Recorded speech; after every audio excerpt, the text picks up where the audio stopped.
Hello, friends. Today's story is about a girl named Claire who left Ryan heartbroken 10 years ago. Now, fate has brought them back together, and Ryan wants answers. But will he be able to handle the truth?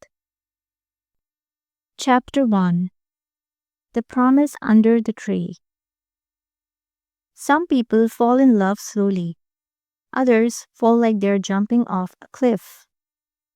I fell somewhere in the middle, like slipping on ice. Fast, unexpected, and impossible to forget. I met Ryan Parker on the second day of college. He was tall, confident, and 5 minutes late to class. Again. He walked in like he owned the building, sat next to me, and whispered, "What did I miss?" I replied, "Just the part where the teacher said never to be late." He grinned. "Then I'm already her favorite." That was how it began. We became friends quickly. The kind of friends who passed notes during boring lectures, laughed at inside jokes, and argued about everything, from music to coffee. I liked mine with milk. He said, "Real people drink it black." I called him a coffee snob. He called me a heartbreaker. Funny how right he was. One warm afternoon, we sat under the big old tree on campus. The branches hung low like they were listening. He lay on the grass, eyes closed, sunlight on his face. "Promise me something," he said. "Like what?" I asked, pretending to read. "Promise me you'll marry me one day." I laughed because that's what you do when you're young and everything feels easy. Only if you stop being late to class. He opened one eye and smiled. Deal. So I promised, with my whole heart. And then life happened. Chapter 2. The Goodbye That Never Happened. Life did not care about promises. In our final year, my world cracked. My father got very sick. Bills piled up. The future I had imagined vanished overnight. I got a job offer in another city, a good one. I had to take it. I didn't tell Ryan. I couldn't. I left one rainy morning with a suitcase and a heart full of guilt. No goodbye, no explanation, just silence. Not because I stopped loving him, but because I thought disappearing would hurt less than goodbye. It didn't. He called. I didn't answer. He texted. I didn't reply. I told myself I was doing the right thing, that he would move on, that it was better this way. But at night, I stared at his last message over and over. "You promised." Yes, I did, and I broke it. Chapter 3. 10 years later. 10 years passed like a long, slow movie I never wanted to watch again. I worked, I helped my family, I buried my father. I learned to hide my emotions behind coffee mugs and polite smiles. Then one day, an email landed in my inbox. College reunion. This Friday. I froze. My fingers hovered over the delete button, but I didn't press it. That Friday, I stood in front of the old college hall, wearing a blue dress that made me look stronger than I felt. Everyone around me looked older, but happier. And then I saw him, Ryan. He walked in like time had only made him sharper. Still tall, still confident, still able to make the air shift just by standing there. Our eyes met. He didn't smile. He walked toward me and said, 10 years, no call, no message. That's some record. I tried to joke. Well, I was aiming for the worst friend award. Didn't I win? His eyes didn't laugh. You are in the top three. That hurt more than it should have. Chapter 4. Old Flames, Fresh Burns. The next few days felt like emotional gymnastics.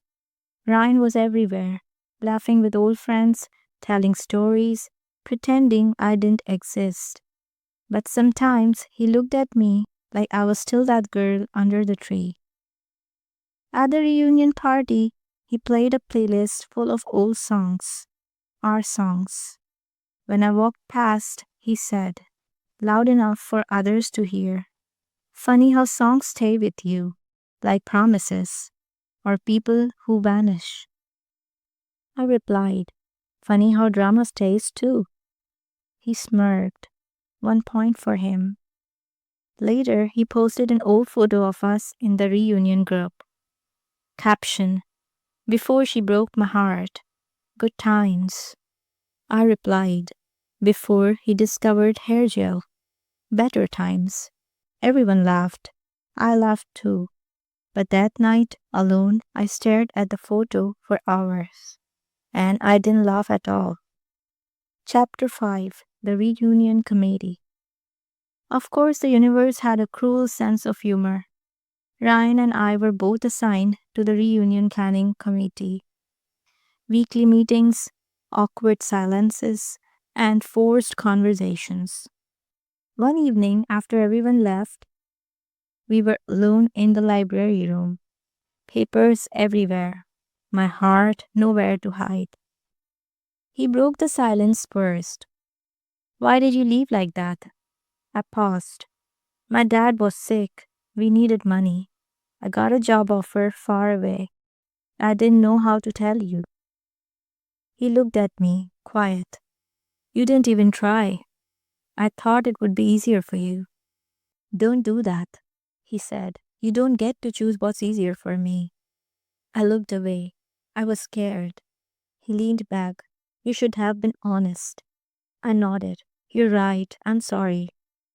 He sighed, his voice softer. I waited, for years. I kept thinking maybe one day you would come back. That was when my heart broke all over again. The final night of the reunion was loud and bright. Music, dancing, too much wine, too many memories.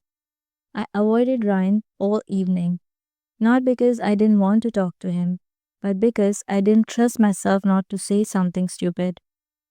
But he found me, always did. We stood outside under the stars just like we used to, only older now, wiser, or just more tired. Still running? He asked. Still blaming me, I replied. He smiled sadly. Blaming you is easier than admitting I never stopped loving you. My breath caught. He continued.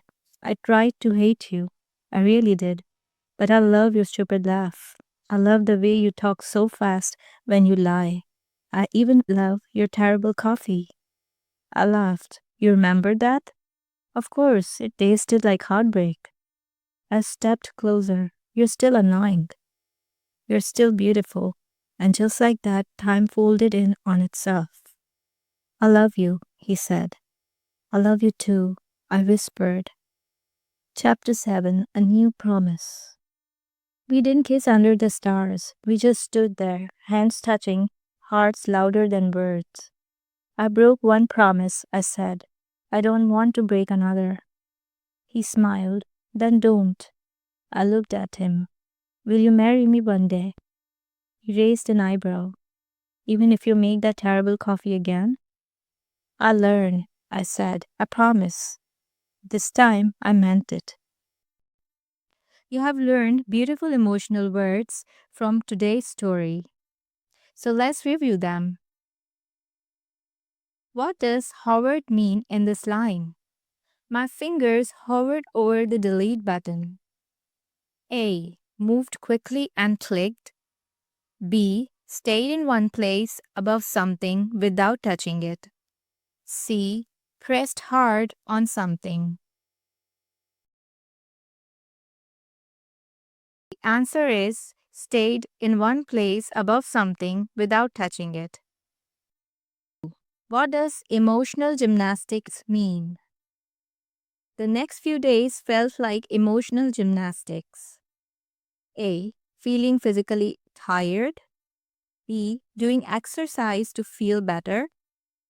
C. Going through lots of feelings quickly and in a confusing way.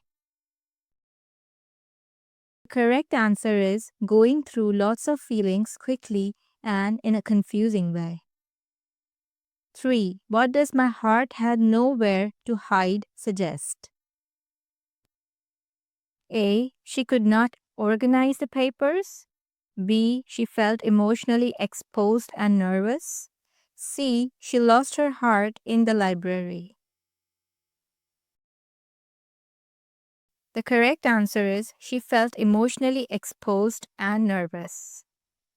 Remember, every word you learn is a step closer to fluent natural English. Keep listening, reading, and shining.